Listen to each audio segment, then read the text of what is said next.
Hey everyone, what's up? It's Sarah and welcome back to my channel. In today's video, we're going to be talking about Geoffrey Paschel. He was from 90 Day Fiancé Before the 90 Days Season 4.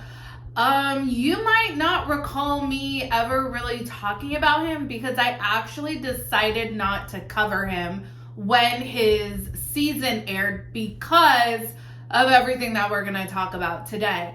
Now, this was at the very beginning or early stages of my Instagram page. I was kind of testing the waters with podcasting. I was mostly just making memes at that point, so I especially didn't want to highlight someone that was in the midst, like literally in the midst of some really serious, horrific charges with laughter and joy. So I made this decision along with several other bloggers, podcasters, meme pages, didn't cover Geoffrey. So he actually kind of flew under the radar. He wasn't invited to the tell-all. I'm going to talk about that in just a second. And now the chickens have really come home to roost for him. He is looking at serious jail time because he was found guilty on all 3 counts that he was charged with. Let's just hop right into the video. For me personally, one of the biggest problems I have had regarding Geoffrey Paschel, his charges, his appearance on the show, his continued affiliation with the network, which has been really unclear, has equally to do with TLC or Discovery Sharp's reaction and their decision and how they chose to deal with the issues. There was swift backlash before the season even premiered about Geoffrey, his charges, and because these things literally, gonna touch on it in a second, happened right before he started filming for season 4 of Before the 90 Days. People were calling for him to be edited out, for TLC to cut ties. They made, to date, they have made no official statement regarding Geoffrey Paschel. I don't know if they will at this point.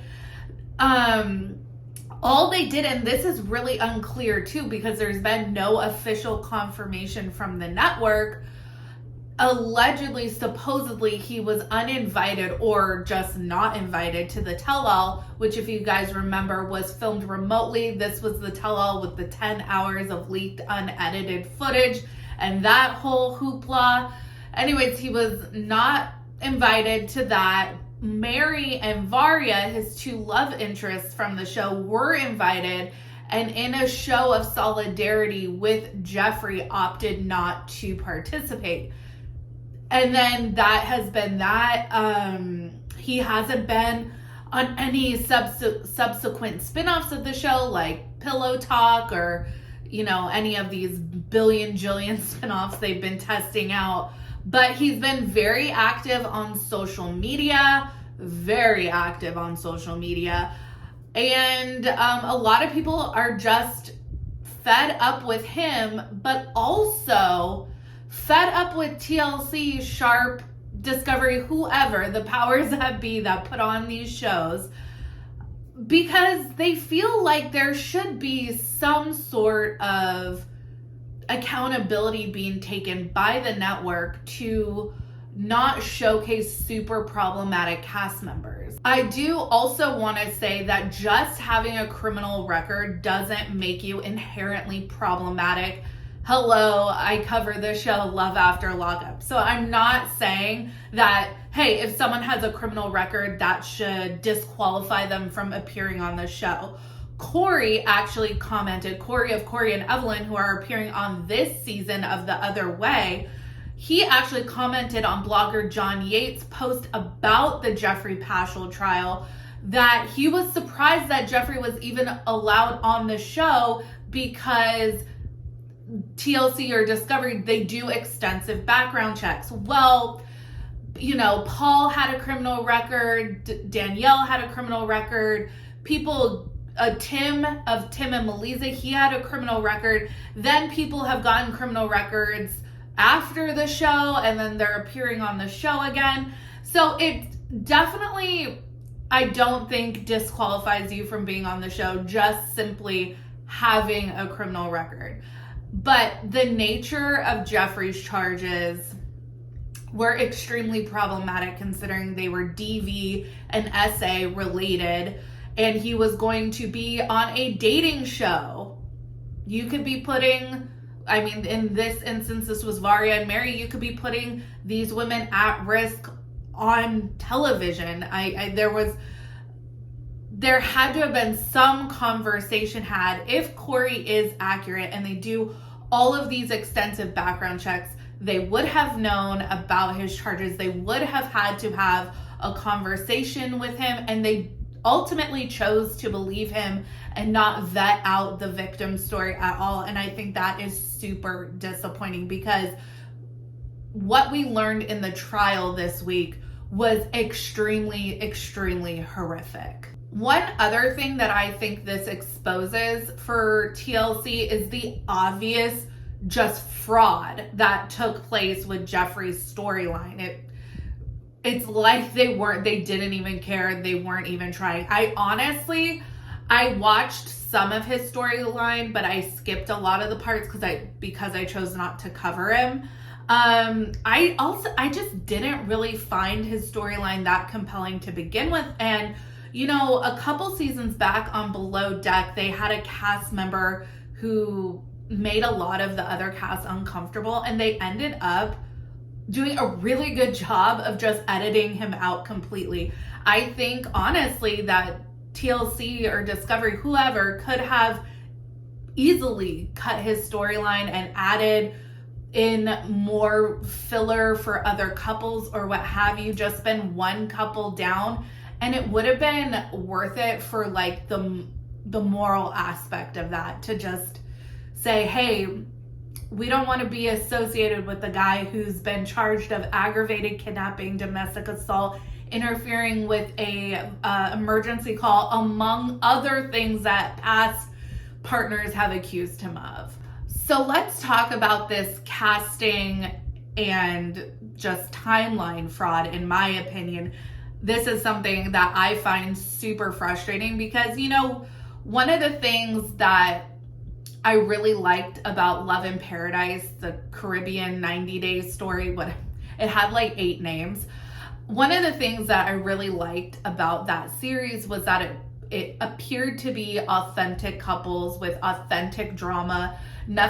Nobody was inherently super problematic, save for maybe Amber, who was incredibly frustrating to watch. But all in all, the couples brought the drama, and they all seemed like real couples. And that is what a lot of us remember about OG 90 Day. And we would love to see the series kind of go back to that. Now I feel like we can't even trust that TLC is doing their best effort to at least cast authentic couples, because check this out, you guys. It has been confirmed that Geoffrey met Varya online in January of 2019. So it had to be after that, right, that they would have signed up for the show. In March of 2019, so 2 months later, Geoffrey asked the victim, and I'm not going to name her. I know her name is public, but I just feel like she has been so brave, especially this week, but for several years now she's been brave. But I just feel like she deserves to like take a step back. So I'm just not gonna blast her name out there. But he asked his girlfriend, so he was talking to Varya, has another woman in his life. He asked this woman to marry him. So he asked the victim that was from his trial to marry him. He was talking to Varya, and he was married. This was in March of 2019. The incident, the assault that he was just found guilty of, took place June of 2019. So just a few months later. He left to start filming in July of 2019 is when he left to go to Russia. He, in June of 2019, when this incident took place, he had to have been in heavy talks with production. If he wasn't cast already, which I highly suspect he was already cast, they would have been figuring out the details, like when are we leaving, blah, blah, blah. He would have been talking to producers probably almost daily to hammer out details. So they would have heard of this. This would have gotten back to them. They would have had to inquire as to WTF just happened. They would have heard his version of events. They had to have accepted those versions of events, and it ended there. That is super fucking disappointing. Starcasm, you guys know I love Starcasm. They always do the Lord's work.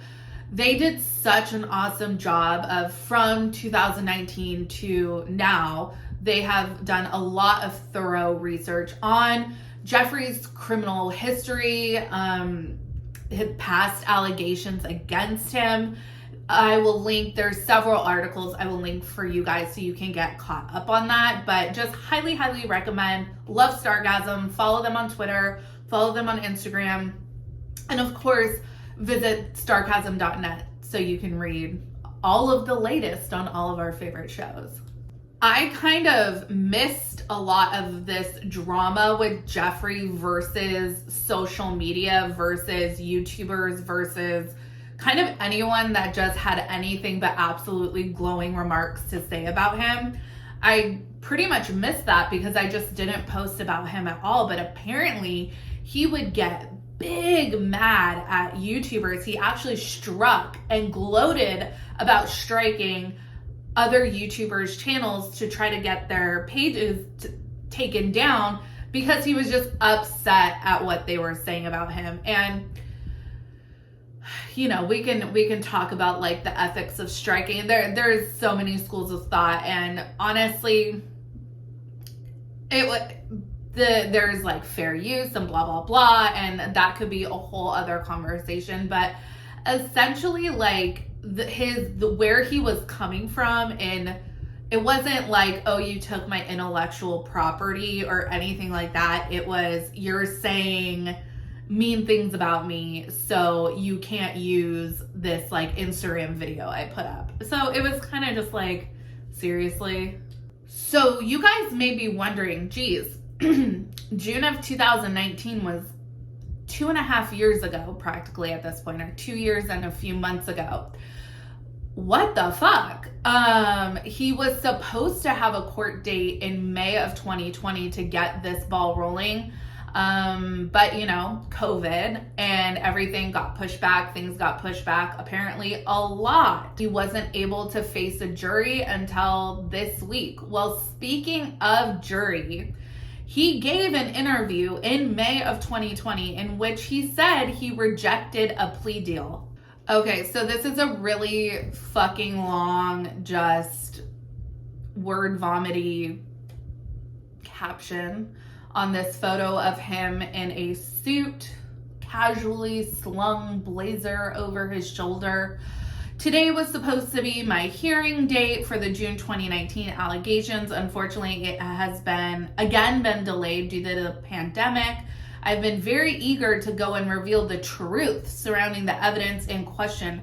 I have continually requested the earliest possible dates every time so that I expeditiously clear my name. I have been forced to hide under a rock and told that the hate will just go away if I ignored it. That is not me, and I can't take constant accusations from people whilst, fancy, I lie in silence any longer. And it goes on. You guys can pause the video to read if you want, or you can go to his Instagram and check it out. That same month, May 2020, he gave an interview and Starcasm reported, he says this, quote, "I have everything that I need to exonerate me," Geoffrey continues. "This is all just a ploy.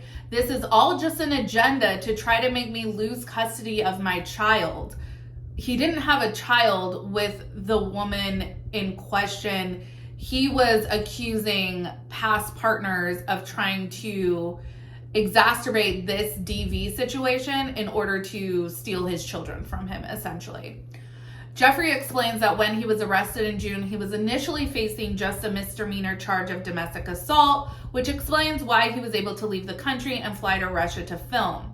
They tried to drop the charges, but the victim, Geoffrey uses air quotes, didn't want, so we will use air quotes around him being a reality TV star, didn't want to drop it, and she pressed forward. And then they offered me no punishment whatsoever just to have it on my record. I said no, absolutely not. So he rejected a plea deal.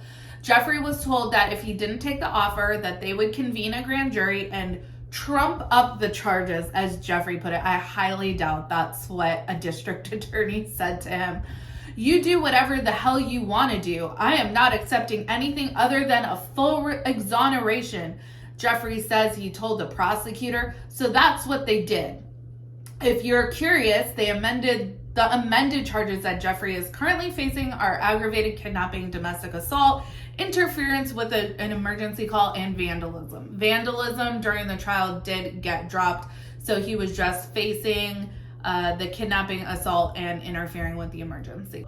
You guys know, if you follow my page, if you follow my YouTube, Twitter, Instagram, I love true crime. I'm a big true crime aficionado. Not only did Geoffrey refuse the plea deal, which, if you think of the amount of time he could have gotten just for the kidnapping alone, which he will be sentenced on December 3rd for, he must have been impossible to counsel, because I cannot believe any legal advice would send him the direction that he went. So not only did he refuse the plea deal, which would have been no jail time and just having the charge on his record, not only did he refuse that, he also had the audacity to take the stand in his own defense. Now, you have every right to take the stand in your own defense, but that also opens you up to cross-examination. By and large, defendants are counseled to not take the stand, to STFU, shut the fuck up. Let your attorney speak for you. That is what defense attorneys always counsel their clients. So for him to take the stand just, I think, speaks to his narcissism. I think him rejecting the plea and him taking the stand was just a way for him to re-victimize the victim by just reliving this and just rehashing the story. And it was a way for him that he felt like he could manipulate the jury. I fully believe he thought he could talk his way out of all of this. So his defense was essentially that the victim inflicted the injuries on herself, which I'm not going to put them up here, but you can go to Court TV and see all of the evidence photos. They're horrific. They've been posted on some other Instagram accounts as well. They're out there. That is not believable. That would have been his story about how she came to injure herself, just made no sense. And obviously the jury didn't buy it, because he was found guilty of aggravated kidnapping, domestic assault, and interfering with an emergency call. The aggravated kidnapping charge has a minimum 8-year sentence to it with a maximum of 30 years. Whatever he gets for the other two charges, the kidnapping charge is the biggest, most serious charge that he was found guilty of. He's going to serve his sentences concurrently, which means he's just going to serve them all at the same time. I wanted to note that O.J. Simpson, when he was trying to retrieve his sports memorabilia years ago, he was found guilty of kidnapping and sentenced to 20 years. He served 9 years of that before he was paroled. So just to keep that as kind of a contemporary sentence that would be similar, with the possibility of that much jail time. The fact that he didn't take the plea or revisit the plea is just mind-boggling to me. You know, I'm no legal expert, I'm no lawyer, just a true crime fan. But from what I saw, because they did stream the entire trial on Court TV, so you were able to watch it in real time, you know, the prosecutor definitely wasn't stellar. They made mistakes. The defense was abysmal.